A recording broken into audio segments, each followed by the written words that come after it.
ඊළඟ තරාදියක ABC ද්‍රව්‍යවල බර වලින් ලද අවස්ථා තුන පහත දක්වා ඇත.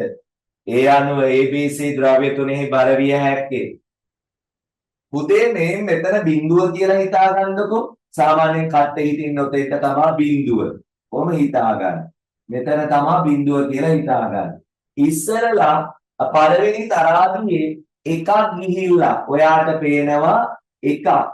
එකක් තමයි එක කට්ටයයි පැනලා තියෙන්නේ පළවෙනි තරාදියේ. ඊළඟට දෙවෙනි තරාදියේ 1 2 3යි තුන්වෙනි කට්ටේ තමයි තියෙන්නේ පුතේ. ඊළඟ තුන්වෙනි තරාදියේ 1 2යි දෙවෙනි කට්ටේ තමයි තියෙන්නේ. හැබැයි ඔබට පේනවා මෙතන තියෙන සෑම කට්ටයක්ම පරතරය සමානව තමා ගිහින් තියෙන්නේ. එහෙනම් පුතේ එක් පළවෙනි තරාදිය මේක වෙද්දී දෙවෙනි තරාදිය මේක වුණොත් තුන්වෙනි තරාදිය මේක වෙන්නේ. පැහැදිලිද? දැන් බලන්න ඒ කියන්නේ සමානව තමා මේ වැඩිවීම වෙන්න ඕන. පළවෙනි එක මේක වෙලා දෙවෙනි එක මෙතෙන්ට ගිහිල්ලා තුන්වෙනි එක මෙතෙන්ට ඇවිල්ලා තියෙන්නේ. ඔන්න ඔහොමයි තියෙන්නේ. බලන්න 1යි 2යි 3යි. අනික එක සමාන වෙන්න ඕනේ පොදු පරතරයක් මෙතන සමානව ගමන් කිරීමක් තියෙන්න ඕනේ. එකේ ඉඳලා දෙකට යද්දී සමාන පරතරයක්, දෙකේ ඉඳලා තුනට යද්දී සමාන පරතරයක්. පුතේ 450 550 500 600 800 750. දැන් බලන්න අර කියන ක්‍රමයෙන් පළවෙනි එකෙන් දෙවෙනි එක කියන්නේ C තරාදිය. මේකෙන් මෙයාට ගියොත් 600ට 150 750 ඊළඟට 700ට 50ක් 800යි. එතකොට පරතරයේ පිදිලානේ පුතේ. මෙතන 150ක ગેප් එකක් තියෙනවා. මෙතනින් ආපුවම 50ක ગેප් එකක් තියෙනවා. ගැලපෙන්නේ නේද? ඊළඟට 450 ඉඳලා 600ට 150ක වෙනසක් තියෙනවා. 500 ඉඳලා 650ට 50ක වෙනසක් තියෙනවා. එතකොට ඒක ගැලපෙන්නේ නැහැ. සමානව පරතරයක් ගමන් කරලා නැහැ. එහෙනම් දෙකක් අවුලක් තියෙනවා, තුනෙක් අවුලක් තියෙනවා. අපි එක බලමු. 450 පළවෙනි තරාදියේ තියෙනවා. එහෙනම් යන්න ඕනේ ඊළඟ තුන්වෙනි තරාදිය දෙවෙනි ගැලපීමට තියෙන්නේ. එහෙනම් 450න් 50ක් වැඩි වෙනවා 500. හිතන්න මේ පළවෙනි තරාදියේ මෙතන පළවෙනි කට්ටේ 450 වුණා. මෙන්න දෙවෙනි කට්ටේ යනවා 500ක් කරලා 50ක් වැඩි කරගෙන 50ක් වැඩි කරගෙන සම 50 පරතරේ තියාගෙන. එහෙනම් එතන 50 පරතරේ තිබ්බනම් එතනින් මෙතෙන්ට එද්දීන් තුන්වෙනි එකට දෙවෙනි එකේ තිබ්බ එක තුන්වෙනි එකට එද්දිනොත් පුතේ 50ක පරතරයක් තිබිය යුතුයි. 50ක පරතරයක් තිබිය යුතුයි. එහෙනම් ඒ 50 පරතරෙත් එතෙන්ට ගැලපෙනව නේද? ගැලපෙනවා. එහෙනම් මේකේ 450ක් වෙද්දී මෙයාගේ කට්ට දෙකක් ගිහිල්ලා 500 වෙනවා. ඊළඟට මෙතනින් කට්ටයක් ආපහු වැඩි වෙලා 550 වෙනවා. එහෙනම් 50 සම පරතරයට ගැලපෙන්නේ පිළිතුරු අංක 1. පිළිතුරු අංක කීයද? පිළිතුරු අංක 1 ගැලපෙනවා. පිළිතුරු අංක 1. බලන්න පුතේ මේ උත්තරේ තේරුණු දරුවෝ අත උස්සන්න. මේ පිළිතුර තේරුණු අය තේරුණා නේද? හොඳයි. දැන් ඉතින් තේරුම් ගන්න ඕනේ ඉතින්. හරියට පාද්දා.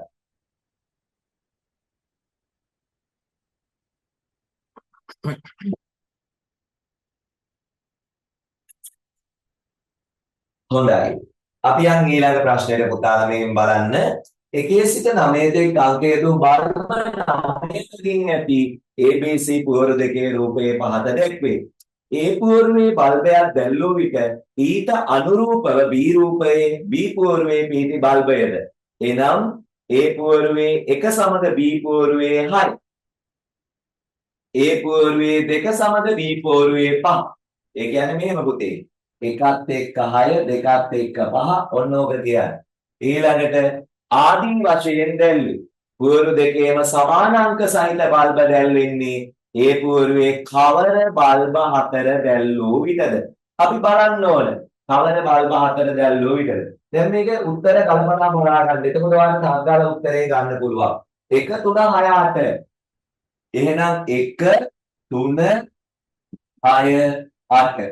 එහෙනම් 1 3 6 8 දක්වද්දී පුතේ ඔබට පේනවා මේකේ 1යි 3යි 6යි 8යි උනාට මේකේ 1යි 3 නෑ 6යි 8යි දැල් වෙනවා. අය 9 කියලා කෙනෙක් දැල් වෙනවා. ගැලපෙන්නේ නෑනේ. උඩ පේලිය 9ක් නෑනේ. උඩ පේලියේ 9ක් නේ. එහෙනම් මේ පේලිය 9ක් නැති නිසා අපිට මේ පේලිය මේක එකග වෙන්න අමාරුයි. මේ උත්තරේ වැරදි. දෙවෙනි උත්තරේ ගලප ගන්න. දෙවෙනි උත්තරේ මොනවද කියන්නේ බලන්න. දෙවෙනි උත්තරේ මොනවාද අංක 2 4 5 7 2 4 5 7 බලන්න 2 4 5 7 වෙනකොට යටපේලියේ 2 තියෙනවා 4 තියෙනවා මේ 2 4 5 7 හරි නේද පුතේ ඒකේ මාරුවට ඔන්න 2 4 5 7ම තියෙනවා එහෙනම් මේක ගැලපෙනවා උඩ අංකමයි යටත් අංක වෙන්නේ අංක මාරු වුණා කියලා ප්‍රශ්නයක් නැහැ. එහෙනම් ඒක ගැලපෙන්න 2 4 5 8ම සෙට් වෙනවා වෙනත් අංක සෙට් වෙලා නැහැ. ඊළඟ අසංක පාසල් බස් රථය නැගීමට මිනිත්තු 25කට පෙර කවිෂයට නැග්ගලු. අමායා එන තෙක්ෙම බසය අමායාගේ නැවතුම් පොලේ මිනිත්තු 2ක් නතර කර තිබුණලු. අමායා දැක මිනිත්තු 5කට පසු අසංක බසයට නැග්ගලු. කවිෂා බස් රථයට නැග්ගේ පෙරවරු 7ට නම් අමායාගේ නැවතුම් පොලට බසය පැමිණි. වේලාව කුමක්ද කියලා අහනවා. හොඳයි. මේ බලන්න පුතේ කියන කතාවත් අපි මේ හරියට තියෙන තැනක හදාගමු. මේකේ ඉන්නවා අසංක නේද? මම මෙතන ගන්නම්. මේකේ ඉන්න කෙනෙක් තමයි අසංක. ඊළඟට අය ඉන්නවා කවුද? කසංක කවිෂා ඔන්න කවිෂත් හරි ඊළඟට ඉන්නවා අමායා එහෙනම් මං ඔන්න කෙටියෙන් ලියාගත්ත අමායා ඊළඟට ඔච්චරයි නේද පුතේ ගාන ඉන්නේ හරි ගාන්ට රින්ගන්න මෙතනින් පුළුවන් කවිෂා බස් රථයට නැග්ගේ පෙරවරු 7ට එහෙනම් කවිෂා ගාවින් 7යි කියලා දාන්න පෙරවරු 4 තමයි කවිෂ බස් එකට නැග්ගේ. ඊළඟට කවිෂ සම්බන්ධ වෙන්නේ කොතනින්ද? අසංක පාසල් බස් රථයට නැගීමට මිනිත්තු 25කට පෙර කවිෂයට නැග්ගා. එහෙනම් කවිෂ තමයි ඉස්සර වෙලා තියෙන්නේ. එහෙනම් අසංක නැගින්නේ මිනිත්තු 25කට පස්සේ. මොකද අසංක මේ නැගී පාසල් බස් රථයට නැගීමට මිනිත්තු 25කට පෙර කවිෂ නැංගන අසංක නගින්න ඕන කීයටද පුතේ 7:25ට මිනිත්තු 25කට පෙර කියන හින්දා ඊළඟට අමායා ඉරදෙක් එම්පස්සේ අමායාගේ නැවතුම් පොලේ මිනිත්තු 2ක් නතර කර තිබුණා අමායා නැග මිනිත්තු 5කට පසු අසංක බස් එකට නැග්ගා එහෙනම් අමායා නැගලා මිනිත්තු 5කට පස්සේ තමයි අසංක නැගලා තියෙන්නේ. එහෙනම් අමායා බස් එකට ගොඩ වෙන්න ඕනේ 7:20ට. අමායා බස් එකට ගොඩ වෙන්න ඕනේ පුතේ 7:20ට. මිනිත්තු 5කට පෙර කියන කතාවක් කියනවනේ. හැබැයි අමායා 7:20ට බස් එකට ගොඩ වුණාම මේකේ කියනවා අමායාගේ එම බසය අමායාගේ අමායා එනතේ එම්පස්සේ අමායාගේ නැවතුම් පොලේ මිනිත්තු 2ක් නතර කර තිබුණා. ඒ කියන්නේ බස් අමායා එන්න මිනිත්තු 2කට කලින් තමයි ඇවිල්ලා තියෙන්නේ. එහෙනම් 20න් 2ක් අඩු කරන්න 20න් 2ක් අඩු කළාම 18යි. එහෙනම් බස් එක ඇවිල්ලා තියෙන්නේ පුතේ පෙරවරු 7:18ට. ඔන්න ඔහමයි ගන්නෙ. ළමයි 15 දෙනෙක් පේලි අතර දුර සමාන වෙනසේ රූපයේ දැක්වෙන පරිදි සිටගෙන සිටිති.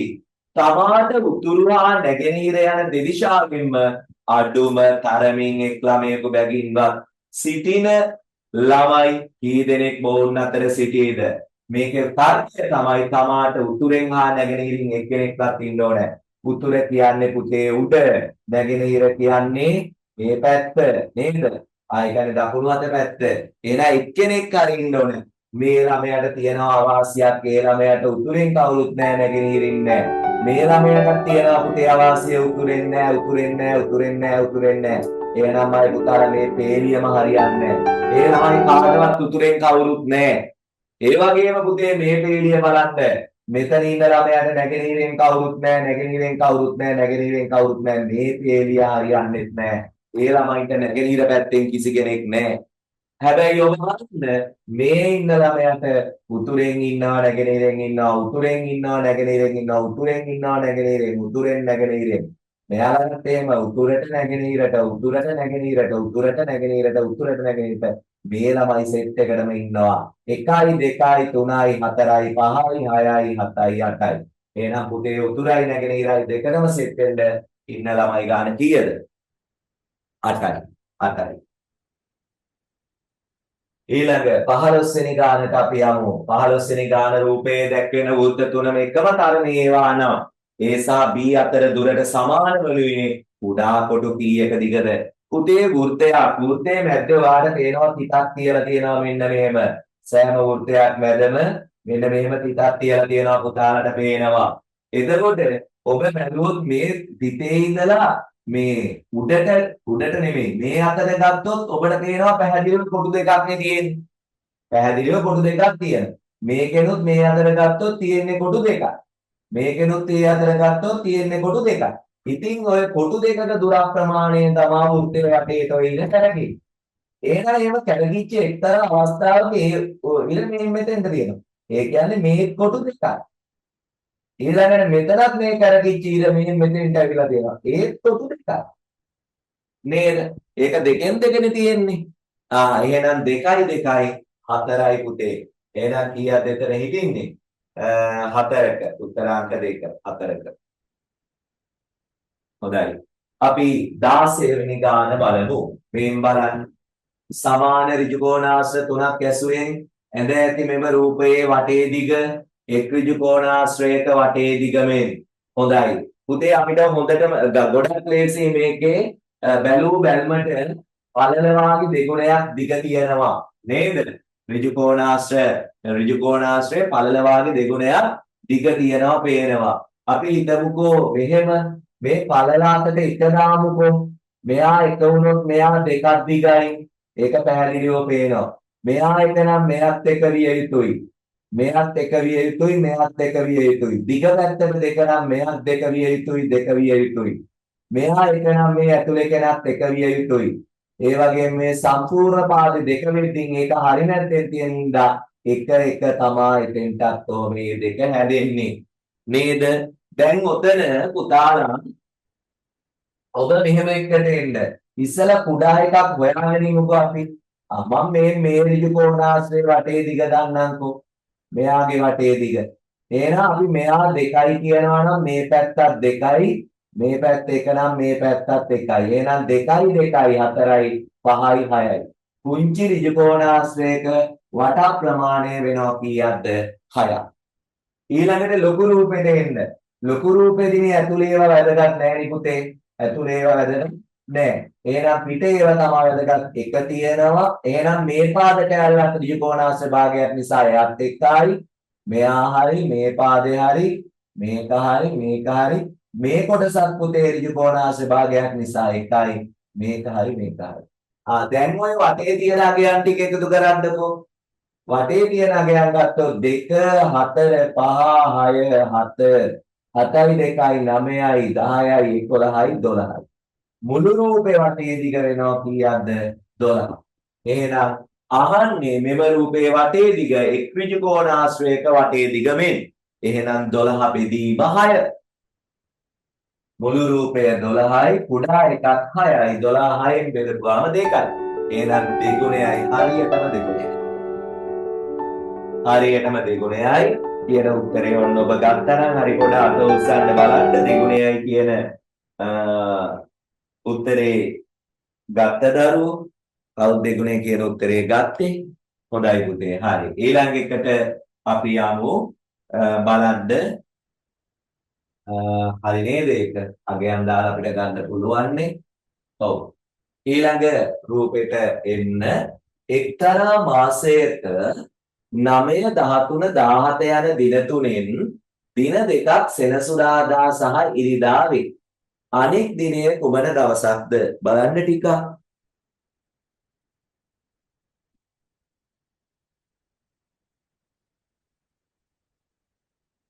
මෙහෙම කියන්නේ පුතේ එක්තරා මාසයක දැන් අපි හිතමුකෝ මේ දවස් තුන 9 13 17 දින දෙකක් සෙනසුරාදා ඉරිදයි වෙනවලු. අපි හිතමුකෝ සෙනසුරාදා ඉරිදා මම මෙහෙම තියාගන්නම්කෝ. සෙනසුරාදාට පස්සේ නේද වෙන්නේ. අපි 9 ගත්තොත් පුතේ දැන් දින 3 තමයි 9 13 17. 9 13 17. හරිද? එතකොට 9 සෙනසුරාදා වුණොත් ඊළඟ සෙනසුරාදා වෙන්න තව දින 7ක් යන්න ඕනේනේ. එහෙනම් 9ට 7ක් එකතු කරාම 16 සෙනසුරාදා. පුතේ 9ට 9 සෙනසුරාදා වුණොත් 10 ඉරිදා වෙනවා. හරිද? එතකොට 16 සෙනසුරාදා වුණොත් 17 ඉරිදා වෙනවා. එහෙනම් එතනින් හරිනේ ආන් සෙනසුරාදාව 9 ඉරිදාව 17. පැහැදිලිද? ඔන්න සෙනසුරාදාව 9 ඉරිදාව 17. එහෙනම් ඔතන ඉඳලා ඔබට 13 කවද්ද කියලා බැලුවේ. එහෙනම් පුතේ මං ගානේ ආපහු එනවා. ගාන ආපහු එනවා. මොකද්ද මං කරන්නේ? මම මෙතන අයින් කරගන්නම් දැන් උත්තරේ තහවුරු කරගත්ත නිසා 9 සෙනසුරාදා කියලා. එහෙනම් 9 සෙනසුරාදා නම් 10 ඉරිදා. 11 සඳුදා. 12 අඟහරුවාදා. 13 කවද්ද? බදාදා. එහෙනම් 13 එන්න ඕනේ බදාදා. 13 එන්න ඕනේ බදාදා. කාගේද හරි ගියේ බදාදා කියන උත්තරේ. හොඳයි ඈ. හරි. ඊළඟ මිතුරන් කණ්ඩායමක් බෝතලයක් මිලදී ගැනීම සඳහා සෑම අයෙකුගේම රුපියල් 10 බැගින් එකතු කළ විට රුපියල් 5ක් මදි විය. සෑම අයෙකුගේම 12 බැගින් එකතු කළ විට 5ක් ඉතුරු වෙනවලු. කණ්ඩායමේ සිටි මිතුරන් ගණන කීයද? අපි බලමු පුතේ මෙන්න බලන්න. සෑම අයෙකුගෙන්ම 10 ගාන එකතු කරනවා. 10 ගාන එකතු කරොත් 40ක් එකතු වෙනවා. එතකොට කියන්නේ මොකද්ද? මෙතනත් 10 ගාන එකතු කරොත් 50ක් වෙනවා. 50ක් එකතු වෙනවා. මෙතනත් 10 ගාන එකතු කරොත් 60ක් එකතු වෙනවා. ඔන්න පළවෙනි ගානකේ. රුපියල් 5 එකතු කළ විට 5ක් මදි වෙනවලු. එහෙනම් මේකට තව 5ක් එකතු කරන්න ඕනේ පාඩු භාණ්ඩ මිලදී ගන්න. හැම එකටම 5ක් එකතු වෙන්න ඕනේ. මොකද 5ක් මදි වෙනවා කියලානේ පුතේ. එහෙනම් ඇත්තටම භාණ්ඩේ වටිනාකම එක්ක 65 වෙන්න ඕනේ. එහෙම නැත්නම් 55 වෙන්න ඕනේ. එහෙම නැත්නම් 45 වෙන්න ඕනේ. ඔන්න ඒ තර්කයකට ආවා. සෑම අයෙකුගෙන්ම රුපියල් 12කින් එකතු කළ විට 5ක් ඉතුරු වෙන්න ඕනලු. බලන්න 12 ගන්න. එතකොට මේකේ කියන කතන්දරේ මේක තමයි සැබෑ වටිනාකම පුතේ. ඔය උත්තර තුනෙන් එකක් තමයි සැබෑ වටිනාකම. දැන් දෙවෙනි තත්ත්වය මෙන්න මොකක්ද කියන එක අපි දැන් බලමු. හරිද? මම මේ උඩ ඒවා මගලා දාන්න. දෙවෙනි තර්කයට මොකක්ද ගැලපෙන්නේ කියන එක අපි දැන් බලමු. අපි මිල ගණන් හොයාගෙන තියෙන හින්දා දෙවෙනි තර්කයට ගැලපෙන එක දැන් බලමු. කොහොමද වෙන්නේ? 12කින් එකතු කළ විට 5ක් මදි වෙන්න ඕනලු. එහෙනම් මේවා ඔක්කොම 12 ගානේ දැන් එකතු කරනවා. 12 ගානේ එකතු කරනවා. 12 ගානේ 12 වරක් 5 60යි 12 වරක් 6 72යි. මේක 72ක් ලැබෙනවා. 5 වරක් 12 60යි. 12 වරක් 4 48යි. ඔන්න ඔය ගණන් තමයි එකතු වෙන්නේ. එතකොට කියන්නේ 12 පැකින් එකතු කළ විට 5ක් ඉතුරු වෙන්න ඕනලු. බලන්න 45ක් වෙච්ච එකේ ඉතු 48 වුණාම 3යි වැඩිපුර හිටින්නේ. එහෙනම් මේක විය නොහැකි පුතේ. ඊළඟට මේක බලන්න 65ක් වෙන එකේ 72ක් වෙනවා. කියන්නේ එතන රුපියල් 7ක් විතර ඉතුරු වෙනවා. ඒද විය නොහැකි. එහෙනම් 55ක් වෙච්ච භාණ්ඩයට 60ක් ආපුවාම 5ක් ඉතුරු වෙනවා. මේ විය. ඒ තමයි පිළිතුර උත්තරාංක 2. උත්තරාංක 2. රුපියල් 5ක් ඉතුරු වෙනවා. උත්තරාංක 2 ගන්න.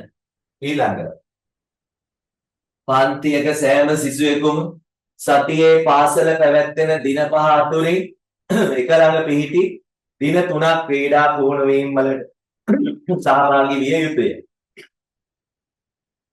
එක්තරා සතියක විදුක දනුක සහ චනුක යන සිසුන් තිදෙනාම ක්‍රීඩා පුහුණු වීම් වලට සහභාගී වූ දවස් තිබුණේ එකක් පමණක් නම් එම සතිය ඔවුන්ගෙන් දෙදෙනෙකු බැගින් ක්‍රීඩා පුහුණු වීම් වලට සහභාගී වූ දවස් කීයක් තිබුණේද කියලා අහනවා. පුතේ බලන්නකො මේ ගාන හදන විදිය. මෙතන හිතන්නකො අපි පාසල් දිනවලනේ. එහෙනම් මොනවද? සඳුදා, අඟහරුවාදා, බදාදා, බ්‍රහස්පතින්දා, සිකුරාදා. ඔන්න ඔය දවස්වල යාලා යන්න ඕනේ නේද? දැන් හිතන්න එක ළඟ පිහිටි දින 3ක් ක්‍රීඩා පුහුණු වීම් වලට සම්බන්ධ වෙන්නට ඕනේ. එතකොට අපි හිතුවොත් එක ළඟ පිහිටි දින 3ක් ක්‍රීඩා පුහුණු වීම් වලට සහභාගී වුණා නම් පළවෙනි අපි පළවෙනියා කවුරු හරි කවන්නේ පළවෙනියා සම්බන්ධ වුණේ සඳුදායි අඟහරුවාදයි බදාදායි කියන එක ළඟ නමක් තුනේ කියලා හිතුවොත් එයා පුතේ බ්‍රහස්පතින්දයි සිකුරාදයි සම්බන්ධ වෙලා නැහැ. තේරුණාද? ඊළඟ එක්කෙනා අපි ඊළඟ කෙනා හිතුවොත් අඟහරුවාදා ඉඳන් සම්බන්ධ වුණා කියලා අඟහරුවාද බදාද බ්‍රහස්පතින්ද කියන ළඟ දින තුන සම්බන්ධ වෙන්න ඕනේ. එහෙනම් එයාට මුල දිනේ අග දිනේ යතෑරෙනවා. මුල දිනේ අග දිනේ යතෑරෙනවා. ඊළඟ කෙනා ගැන හිතන්න පුතේ. ඊළඟ කෙනා බදාදකින් ඉඳන් සම්බන්ධ වුණොත් එයා බදාදා බ්‍රහස්පතින්දා සිකුරාදා කියන දවස් තුනේ යනවා. එයාටත් එතන මුල දින මග හැරෙනවා. මුල් දින දෙක මග හැරෙනවා. ඔයාගෙන් අහන්නේ එම සතිය වුන් දෙදෙනෙකු බගින් ක්‍රීඩා පුහුණු වීම වලට සහභාගී වූ දවස් කීයක් තිබෙනද? දැන් මේක කියනවා එක ළඟ පීඩි දින 3ක් ක්‍රීඩා පුහුණු වීම වලට සහභාගී වෙන්න ඕනලු. එක්තරා සතියක විනුක ධනුක චනුක යන සිසුන් තිදෙනාම ක්‍රීඩා පුහුණු වීම වලට සහභාගී වූ දවස් තිබුණේ එකක් පමණයි. හරිනේ. ඒතකොට තුන් දෙනාම සහභාගී වෙච්ච දවස් තිබුණේ එකක් පමණයි. ඒකත් හරිනේ. බදාදාව විතරයි තුන් දෙනාම සහභාගී වෙච්ච. එම සතියේ වුන් දෙදෙනෙකු බැගින් පුහුණු වීම වලට සහභාගී වූ දවස්. එහෙනම් මේ බලන්න අඟහරුවාදා කියන එකේ දෙන්නයි. ඊළඟට බ්‍රහස්පතින්දා කියන එකේ දෙන්නයි. එහෙනම් එහෙම දවස් තිබිලා තියෙන්නේ දෙකයි පුතේ. එහෙම දවස් තිබිලා තියෙන්නේ කීයයිද? දෙකයි. උත්තරාංක 1. ඊළඟ එකට එන්න මොකක්ද ඊළඟට කියන්නේ බලන්න. පළමු පේළිය දෙවන පේළිය තුන්වෙනි පේළියට දැක්වෙන රටාව අනුව සංඛ්‍යා ලියාගෙන ගිය විට 31 ලිවිය යුතු වන්නේ කීවෙනි පේළියේද? මේ බලන්න යන විදිය 1 2 3 4 5 6 7 8 9 10 11 12 13 14 15 16 17 18 19 20 21 22 23 24 25 26 27 28 29 30 30 දෙන්න ඕනේ 30 මෙතන නැවතුනේ 31 නේ එහෙනම් 31 ආයම මෙතනින් පටන් ගන්න 31 ආයම මෙතනින් පටන් ගන්න ඒකේ යන රටාව පුතේ උඩ ඉඳලා යටට ඕම් ඔහොම යන්නේ රටාව ඔහොම යන රටාවක් තියෙනවා නේද ඔහොමයි රටාව යන්නේ එහෙනම් මේ රටාවෙන් ගියපුවාම අපිට පේනවා පළමු පේළියටයි අයිති වෙන්නේ 31 එන්නේ පළමු පේළිය